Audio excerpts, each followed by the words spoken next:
A poor girl was sold by her own father to marry a rich old man. But what happened after the wedding? The small village where Mariana lived seemed frozen in time, hidden among mountains that had never witnessed the shine of modernity. At 17, she knew the hardships of life better than any other girl her age from a big city. Her father, a man hardened by misery and drink, saw in a single desperate act the solution to his problems: selling his daughter to a rich old merchant from the city. Tears fell silently from Mariana's eyes when she learned of the agreement, but her soul burned with rage. What could happen to a girl who had been traded for coins? A question she feared to answer herself, but life always has its twists and turns.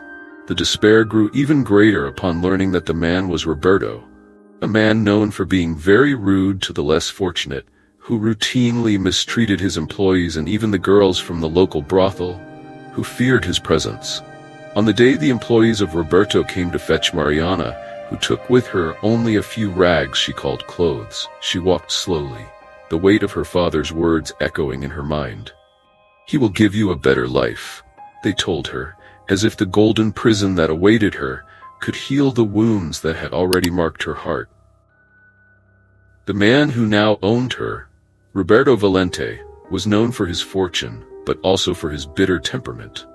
Mariana's eyes met the old man's for the first time on her wedding day, and all she saw was a darkness that promised nothing but loneliness and sacrifice.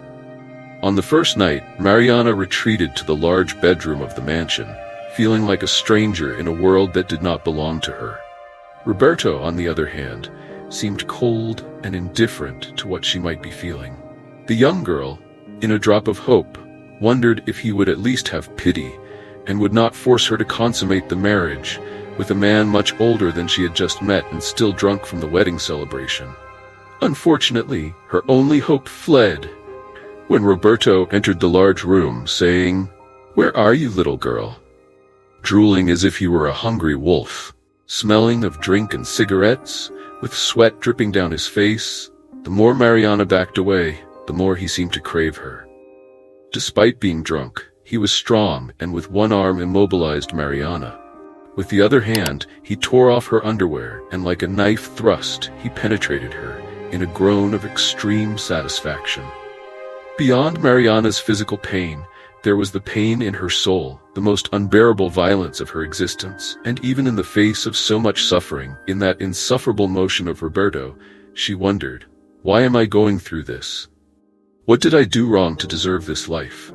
And distant in her thoughts, she no longer perceived the physical pains, only realizing them when Roberto rolled to the side, already snoring in a deep sleep. Only the next morning, after Roberto took a shower and left the room, could she pay attention to the grandeur of the place. But the walls of the room, adorned with luxuries she had never imagined, did not comfort her. Everything seemed cold, distant, as if she were trapped in an old, lifeless painting. In the days that followed the wedding, Roberto's house became for Mariana a prison of golden walls. Every corner of the mansion seemed to echo the silence of loneliness. The employees, fearful, hardly looked her in the eye. Mariana wandered the halls, observing the shine of the tapestries and the ancient furniture, but nothing there felt real. It was as if her life had been taken over by a nightmare from which she could not awaken. Roberto, for his part, maintained his routine of business and absences. When he was home, the atmosphere became heavy. The sounds of his footsteps echoed through the walls like a constant reminder of what she had lost. Her freedom. At night, the luxurious bedroom they shared was a place of pain, and Mariana learned to close her eyes and mind, escaping to a world of distant memories, of moments from her childhood when life was hard, but at least she had her mother's company. However, even in that gloomy environment, there was something inside Mariana that refused to be extinguished. In silence, she began to observe the details around her, the people who came and went from the house, the way the employees spoke to each other. The young girl spent her afternoons alone, walking through the vast and silent gardens. It was there, among the red roses and tall cypress trees, that she met someone who would change her solitary routine a little. Samuel, the gardener. He was a simple man with few words, but his eyes carried a kindness that Mariana had never known. The encounters between Mariana and Samuel became frequent, as he was the only employee who dared to speak to her. At first, they were just trivial conversations about flowers and the weather, but soon they became something more. Samuel, despite his humble position, treated Mariana with a respect and affection she had never experienced. He saw in her more than a souled wife. He saw a lost soul, desperately searching for a sign of life. Samuel confided in Mariana the stories he heard from the older employees, not only about Roberto's cruelty, but also about the money he earned dishonestly, exploiting workers in distant lands. Mariana began to realize that, despite being a prisoner, she had something that Roberto would never have: the ability to see beyond wealth. The months passed, and Mariana adapted to the new reality, but never completely surrendered. One afternoon, while Roberto was away on yet another trip, against Samuel's wishes, who feared for Mariana's safety, she climbed to the attic of the house, a place that no one seemed to visit. There, among the old objects, she found old letters, some written by women who, like her, had gone through Roberto's life. The words were filled with suffering, but also with a hope she did not expect to find. Those women, despite everything, had fought, each in their own way. And something inside Mariana awakened at that moment, a silent determination that her story would not end the same way. She knew her life would never be like that of other girls her age, but there, in that dusty attic, Mariana decided that she would not be just a victim. She began to plan, observing every move of Roberto and the employees, looking for a breach, an opportunity to escape. The old merchant, so used to controlling everything and everyone around him, would never suspect that the girl he had bought had an inner strength he could never tame. However, Roberto began to notice a change in his young wife. She seemed happier, her eyes more alive, and this started to become a disturbance. He didn't know what was transforming her, but he felt that something was out of his control. And for a man like Roberto, losing control was unacceptable. The old man decided to investigate, and what he discovered filled him with a fury he could hardly contain. Mariana and Samuel, who believed their conversations were safe from the old man's eyes, had no idea that he was watching them from the shadows. Roberto confronted his wife one night, and for the first time since their marriage, she saw something different in his eyes. Not just the usual darkness, but an overwhelming rage. He threatened her, saying he knew about the gardener, and that if she continued, Samuel would pay with his life. Terror gripped Mariana, but along with it came a determination she had never felt before. In the days that followed Roberto's threats, Mariana felt that the weight of the secret surrounding her began to oppress her more than his physical presence. Each cold glance he threw her way carried an untold story, a pain he would never admit in words. With each passing day, Mariana felt more suffocated, but, at the same time, more determined to fight for her freedom and for Samuel's. Roberto's behavior became increasingly erratic. There were nights when he couldn't hide his pain and withdrew into long periods of silence, staring into the void as if trapped in a distant past. In other moments, his rage overflowed, and he became the cruel man Mariana knew. She began to realize that Roberto's demons were always lurking, controlling his actions and pushing him into an endless cycle of bitterness. One night, when Mariana thought she was alone in the mansion, she found Roberto in the attic. He was holding an old photograph of Anna, his first wife, with a lost look in his eyes. Surprised to see him so vulnerable, Mariana knew she needed to do something. Running away was not an option, for she knew Roberto would find her wherever she went. She also couldn't let Samuel be harmed because of her, so she began to plan. The nights turned into insomnia, her mind boiling with ideas, each one more desperate than the last. She knew time was running out, and any mistake could be fatal for both of them. In the attic, she started searching for evidence or ways to take revenge on Roberto, and finally found what she wanted: a large, dusty book, resembling an ancient Bible, and what was contained within it, all those written words, all those emotions, would change everything from now on. Roberto's past, which he had tried so hard to hide, was uncovered, bringing with it a dark reason for his cruel behavior. Everyone's life hung by a thread, and at the last moment, an unexpected twist changed the course of history forever. In Roberto's diary, Mariana discovered that Roberto Valente was not born a bitter man. Long before Mariana crossed his path, he was a young man full of dreams, raised in a humble family in a small seaside town. His father, a fisherman with calloused hands and a kind heart, at least that was the image he tried to portray to others, taught him early on the value of hard work and honesty. Roberto grew up helping with the tasks at sea, learning to read the sky and understand the cycles of the tides.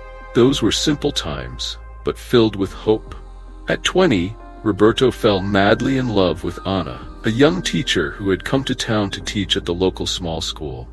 Anna was everything Roberto had never imagined finding in someone. Intelligent, caring, and with a passion for life that lit up his days. They married in a modest ceremony, surrounded only by family and a few friends.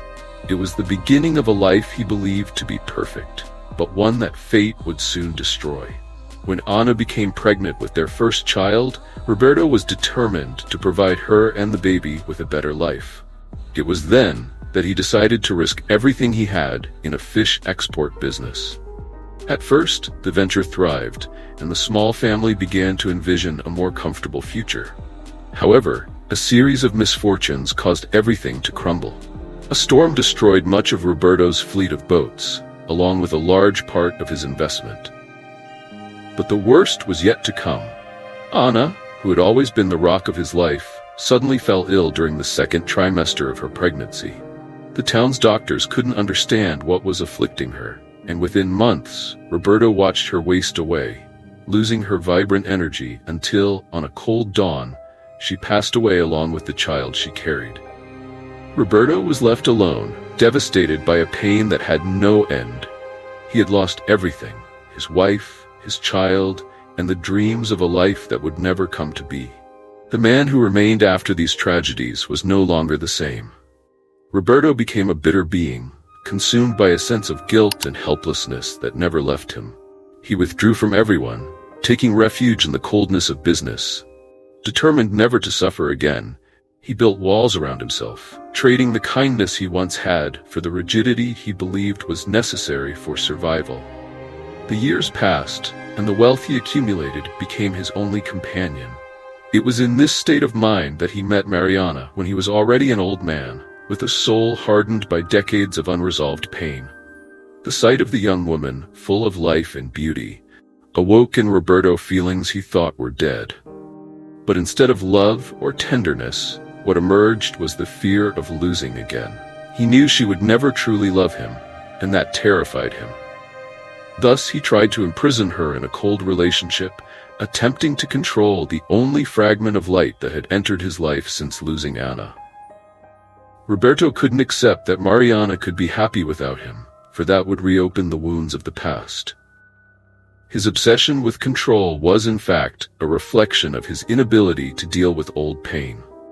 The old man, who had once been a dreaming youth, was now a jailer of his own heart, incapable of truly loving or allowing anyone else to love him. Roberto Valente always carried a burden that few knew. Besides the pain of losing Anna and their child, there were darker secrets in his past, deep scars he hid from everyone, even from himself. The truth about his transformation into a bitter man was rooted in events he struggled to forget, but that never ceased to haunt him. When he was still young, Roberto had a childhood that few knew about, marked by an abusive relationship with his own father. The paternal figure who taught him to fish was, in fact, a man tormented by his own frustration. At night, Roberto's father transformed into a violent tyrant, unloading his frustrations onto his only son. Roberto grew up fearing mistakes, always seeking approval that would never come. The love he longed for from his father was replaced by severe punishments and a cruelty that shaped his perception of the world. This childhood trauma was the first step in the journey that transformed him.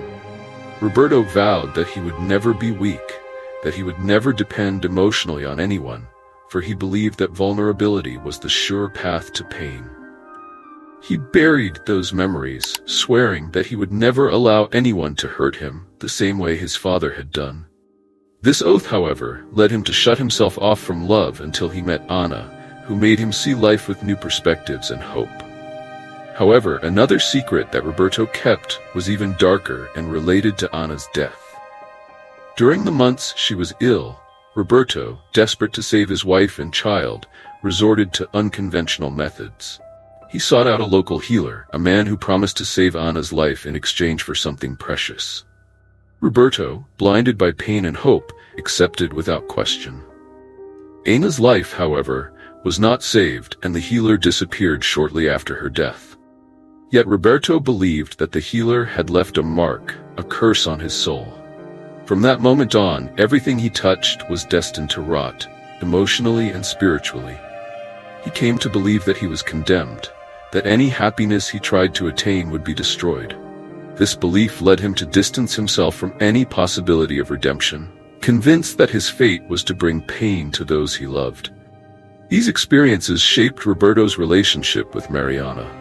Instead of seeing her as a chance to find peace or love again, he viewed her as proof that he was indeed cursed.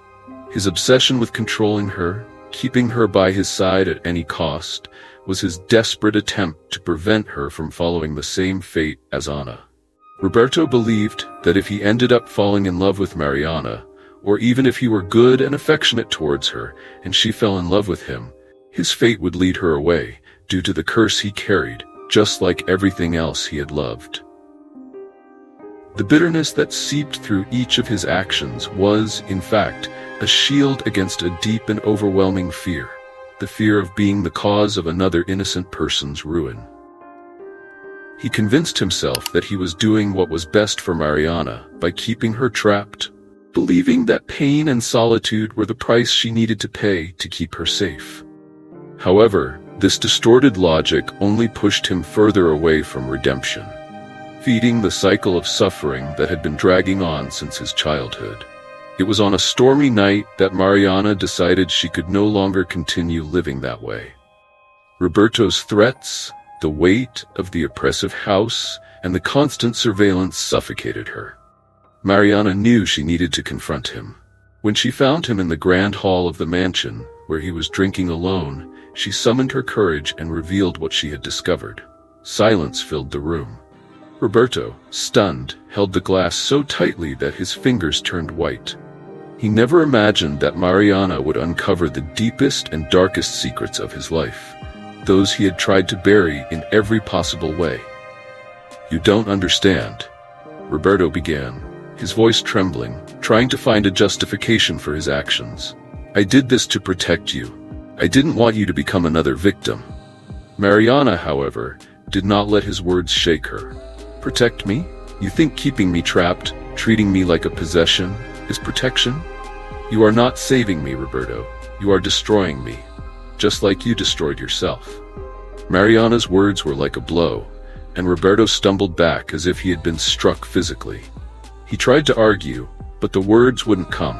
For the first time, the man who had always controlled everyone around him found himself powerless. Everything he had done, all the suffering he inflicted, now seemed futile in light of the truth that Mariana had exposed. "I can't lose you," Roberto whispered, his eyes finally revealing the fear he had carried. "If you leave me, all that will be left of me will be emptiness. You are the last thing keeping me from disappearing completely." Mariana, with tears in her eyes, approached him. But this time, there was no fear in her heart, only compassion. She understood in that moment that Roberto was trapped in a web of pain and guilt that he had spun himself. "I am not the cure for your pain, Roberto. None of us are. You need to face your demons, not imprison me in them." The silence that followed was crushing. Roberto fell to his knees as if the weight of all his choices had finally collapsed upon him. "I don't know how," he admitted, for the first time in decades, vulnerability etched on his face. "I don't know how to stop this." Mariana knew that this was the moment of her liberation. She could not save him, but she also did not need to be destroyed along with him. "I'm leaving, Roberto," she said, her voice firm. and you will not stop me." Roberto turned pale, as if he were seeing a ghost. His first reaction was indignation, but Mariana interrupted him, challenging him to confront the truth he had tried so hard to bury. "You are not condemned to this curse, Roberto," she said, her voice trembling but firm. "You are the only one keeping yourself trapped in this cycle of pain. You don't have to continue this way. I am not Ana, and you don't have to be the man your father was." Roberto finally let go of the cold mask he had worn for all those years. He began to cry, admitting that he had never told anyone about the pact, about the guilt he carried. He always believed that by keeping Mariana close, even in pain, he was fulfilling his duty to protect her. But now, he saw that his actions were leading her to the same tragic fate as Ana. In an explosion of courage, Mariana proposed that they leave the mansion and start their lives anew, somewhere they could be free from the weight of the past. Exhausted from the internal struggle he had fought for decades, Roberto finally relented. He agreed to set her free, and in return, she promised that they would try to heal, each from their own wounds. It would be difficult, but for the first time, Roberto saw a glimmer of hope. The next morning, they packed their things and left, abandoning the grand mansion and all the cold luxury that had been there. Mariana knew that her life would never be the same, but for the first time since she had been sold by her father, she felt that she had some control over her own destiny.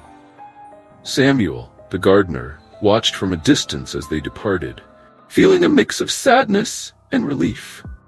He knew that Mariana's departure was necessary, even if it meant losing an impossible love. Mariana and Roberto went to a small distant town where no one knew them. In a simple yet comfortable house facing the sea, they lived in a friendly atmosphere of companionship and friendship.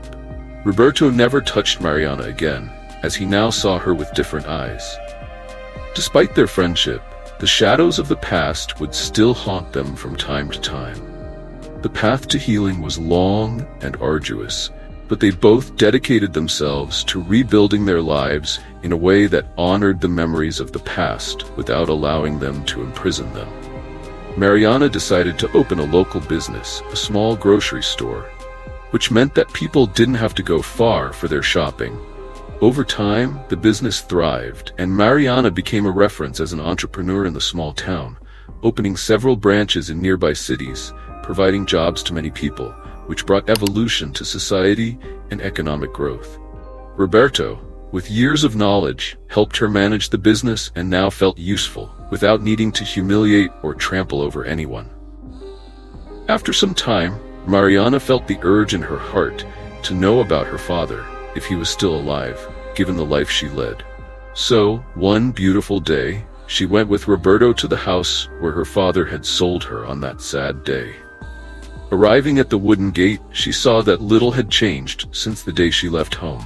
The dirt road and the simple house looked exactly the same as when she had departed. Mariana got out of the car with trembling hands, feeling a mix of anger, anxiety, and surprisingly, compassion. For years, she had tried to erase the memories of her father, but now, facing him, the emotions she thought were buried came rushing back with full force.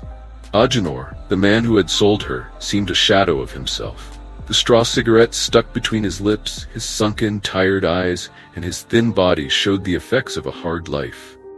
For a moment, silence filled the air. Agenor's eyes fixed on Mariana, confused, until the memory finally surfaced. He let the cigarette fall, unaware, his lips moving but without words.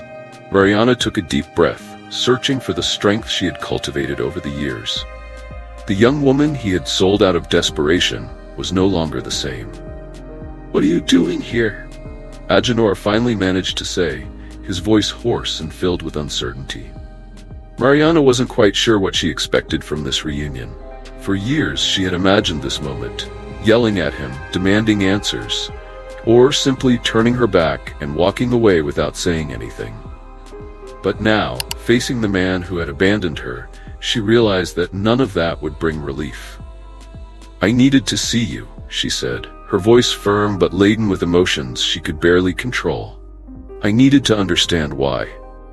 Agenor rubbed his trembling hand across his face, looking at the dirt beneath his feet. I thought I was giving you a better life, Mariana. What could I do? I had nothing to offer you. I thought it was for the best. Mariana's heart ached. His words, spoken with a mix of regret and desperation, echoed in her mind. As much as she wanted to hate him, she saw that Agenor was also a victim of circumstances. You sold me, father, she said, tears in her eyes. You took away my chance to have a choice. Roberto, who was watching the scene from a distance, remained silent, knowing that this moment belonged to Mariana. Agenor looked at the ground, his eyes filled with shame. I know I was wrong, and I've spent every day since then wondering if you were okay, if you were alive. Mariana took a deep breath, the weight of his words hanging in the air. I survived, and somehow I managed to be happy, but not because of you, because of me. Silence fell over them once more, and Mariana realized that she didn't need answers, just closure. She had built a new life, a life that didn't depend on the decisions others made for her. And in that moment, she realized that despite everything, she was at peace. They spent hours talking and sharing stories. It was a memorable meeting for the three of them, and since then Mariana has kept her father with a comfortable and dignified life. And so, in a house with a view of the sea, the place that Roberto and Mariana came to call home, they found something they both thought was impossible: peace.